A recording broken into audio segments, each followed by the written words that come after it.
Hi everybody, I'm Jim Duffy with Phoenix Global Mortgage. I'm Joshua Jarvis with Keller Williams. And we want to talk a little bit today. Joshua is one of the leading agents in Metro Atlanta for short sales. Knows about them, closes just a boatload of short sale homes. And so we want to talk a little about short sales. Okay, yeah, Jim, you were actually talking about how they're a great deal for buyers. And the number one quality, when we have a seller who is listing their short sale, we always tell them that the number one quality of the buyer is not their offer.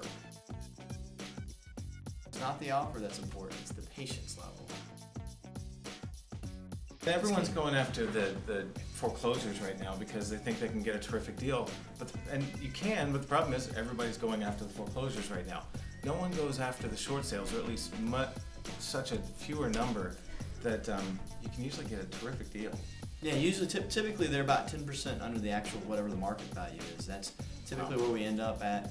And I was just talking with your staff. It was kind of funny how we were talking about the different short sale stuff that's going on and how most agents don't want to show a short sale, and I don't blame them. Sure. It's a lot of work, it's a lot of not knowing, it's a lot of what's going on, but there's some steps that you can take to really make yourself ready for that. One, you get the good deal, but you need a loan officer like Jim who is going to basically go through that process with you so there's no bad surprises. That's it. You want to get pre-approved up front. Not a pre-approval, but a full credit approval. So the only thing we're waiting on is the title and an appraisal on that property, and you're done when that comes through. That way there's no surprises. But you also want a realtor who's been through the process before, because I can't tell you how many realtors in town I've talked to who have done one short sale and said, never again. I'm never doing that again. That was horrible.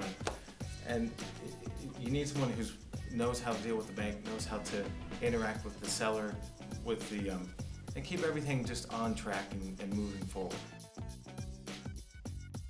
One of the keys is because if Jim's going to do the work, make sure that you're approved and everything's ready to go, so all you have to wait on is appraisal and title, is that when you make your offer, there's really a few things I just want to say. One is be realistic.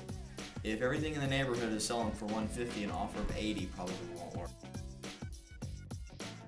Just make sure that if you're not using the Jarvis team as your agent, make sure you use somebody that's very familiar with short sales. But one thing is make sure that due diligence period starts when you get that approval letter, so you don't spend the money on the appraisal up front. Unless that's part of your strategy, you want to go through the home and make sure it's right for you before you wait 3 months for it. So just make sure you know what you're doing before you go in there, and that's not just about, hey, this is a great home, it's a great value. There's a few steps involved. Yeah, so long and the short is, if you want to buy a home today and you have the ability and the capacity for patience, you don't have to move right now. In other words, short sale is a great option.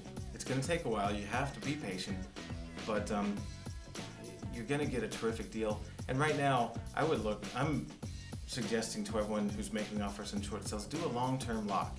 We can do that. You can lock for up to 6 months, longer if you need to. I didn't know that.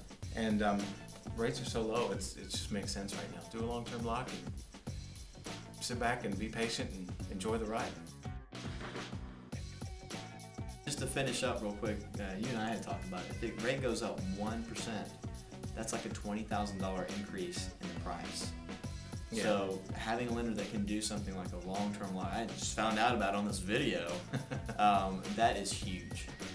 Yeah, it's worth doing in today's market. Rates are so volatile and so low that you probably want to do that. But anyway, short sales, there you go. If you're looking to buy a home and you have the ability and the patience, short sales may be the way to go.